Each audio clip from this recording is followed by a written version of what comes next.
Hi everybody, my name is Tori and this is my first video. On this channel I plan on talking about health and health related things and life experiences, etc. But mainly like things that are related to health. But today's video, I will be talking about 5 things I wish I knew about breastfeeding when I was pregnant. So when you're pregnant, you kind of, at least for me, I overly thought about the labor and delivery. Like in my head, that was like the greatest transition anything could possibly happen. I'm a black woman in America, and I was just so fearful of what came about with that I had like thoroughly researched all the possibilities that could take place in labor and delivery. But what I failed to do was research breastfeeding just as much. So I only knew like that much, and to be honest with you, my story went pretty well. Sage, she latched on pretty well from the beginning. I didn't need any major medical interventions or things like that. So we were lucky in that sense, but I still wish I was a little bit more prepared for what came.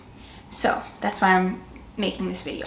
For those of you who are breastfeeding, pregnant, none of the above, if you just want to know, I think this is a very important conversation to have so that we can push normalizing breastfeeding a little bit more, especially in the Black community. So here we go. This is my list. Number 1, your milk might not come in immediately. So when I was pregnant, I had this app that would tell me about what to expect as the weeks went on during pregnancy. And I remember at like the 20-week mark that I got a notification saying that don't be surprised if your breasts leak. And I was like, okay. Yeah, at that point my breasts had like gotten bigger, but no leaking at all. So I didn't really pay much attention to it. I was 20 weeks in, and as time went on, I got a little like antsy about it. So I asked one of my friends who recently had a baby. I said to her, I was like, hey, so like my milk didn't come in, should I be worried or anything like that? She told me no, hers came in immediately after she gave birth to her son. So I was like, okay, cool, let me relax, everything's great. So I expected the same thing to happen for me. So after I gave birth to Sage, they put her on me. She found the nipple great and everything, but the problem was she wasn't actually getting any food. I remember her being, she was crying, and I couldn't like get her to stop crying because she was hungry until we supplemented with a bottle at that point. And it wasn't until like 2 days into having her where my milk actually came in. And when it came in a lot. But yeah, that's another point. So that's number 1. Your milk might not come in immediately, and this isn't the case for everyone, but this is just what happened for me. Okay, number 2. You've never known hangry until you're breastfeeding. So everybody knows the term hangry, hungry, angry, whatever. When you're pregnant, we all know the stereotypes of the pregnant women eating every and anything because they're just so hungry. Their body is needing more calories, more protein, more everything because they are growing a human being. So, you know, I thought, you know, this is going to kind of end when I breastfeed, to be honest with you. I remember being hungry all the time. I remember being at work, always sneaking food just because, you know, I was hungry. But that hunger does not compare to the hunger you have when you are breastfeeding, especially for me in the beginning. Yeah, they say you need 350 extra calories when you're pregnant, but when you're breastfeeding you need 500 extra calories. And this hunger it doesn't even creep up on you. Like you know, when you're hungry, usually it's like, all right, I'm hungry, and it just kind of gradually gets worse and worse.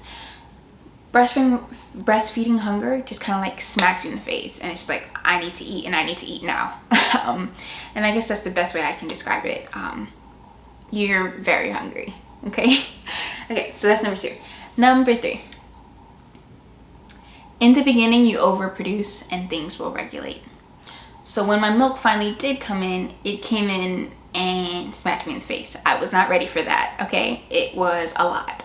My boobs had doubled in size, and they were always full. Like Sage's stomach was like super tiny at the time, but my milk was just there. So I ended up pumping a lot to get rid of all the excess milk or whatever. And I kind of remember being worried. I was like, whoa, this is a lot. Like I'm leaking all the time. Like it's just a lot. And after about a month, things regulated. And now I feel like my body is in sync with Sage's. Like my milk is there when it's time for her to feed. And yeah, pretty much that's it. It regulated, and might have still a little bit more because I try to pump every now and then. I put it in her baby food, and I try to, you know, just have some extra in case I am not around, even though she won't take the bottle, but just in case. Okay, so that's number 3. Number 4, engorgement sounds as painful as it is.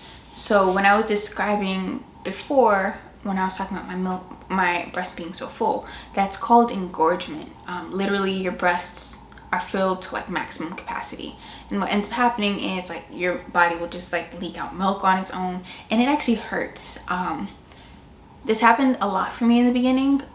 Like I said, like I had too much milk and it regulated, it slowed down a bit. But it also happens like at nighttime for me sometimes, or like if Sage is just not in the mood to eat and my breasts haven't been emptied. So, you know, that's something to also look out for. It's not an excruciating, it kind of is excruciating. It depends on the person. I know at night times, like sometimes I have to like wake up in the middle of the night and pump because like it hurts so bad.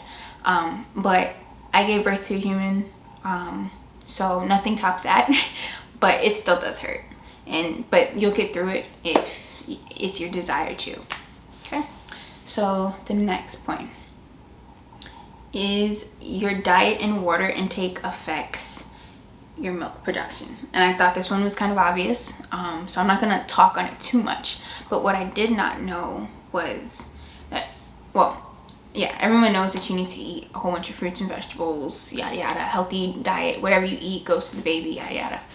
But yeah, I didn't know that there are certain foods that do actually slow down the production of your milk. And I found this out by looking up, was Googling stuff one day, because you have to be very careful about the teas and things that you take in when you're pregnant and when you're breastfeeding, because sometimes like the baby can't break down some of those substances like you can, or it just hasn't been studied. So just to be on the safe side, you just like stay away from it.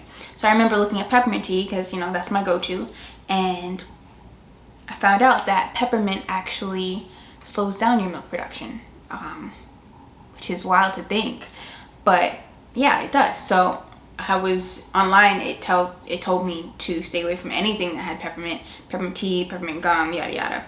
So stay away from peppermint if you're trying to make more milk for your baby. So number 6 is you leak, and you leak a lot. So breastfeeding is an interesting and unique journey. I know for each and every person it's different, but I know one thing is for sure, you leak, and you leak a lot. When you're engorged, you leak.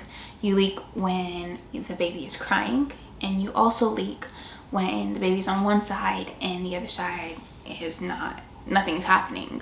The other side will also leak. Yeah, it's a really interesting phenomenon, and you might have to change your clothes. I would suggest getting some reusable nipple pads, so you can just wash and dry it, and, you know, pop it back in there in your bra, and you're good to go, so that you're not like, you don't have to change your clothes excessively. But yeah, that's it. That is all for today. Thank you for watching. I hope you enjoyed this video, and hopefully I will see you in the next one. Thank you. Have a good day.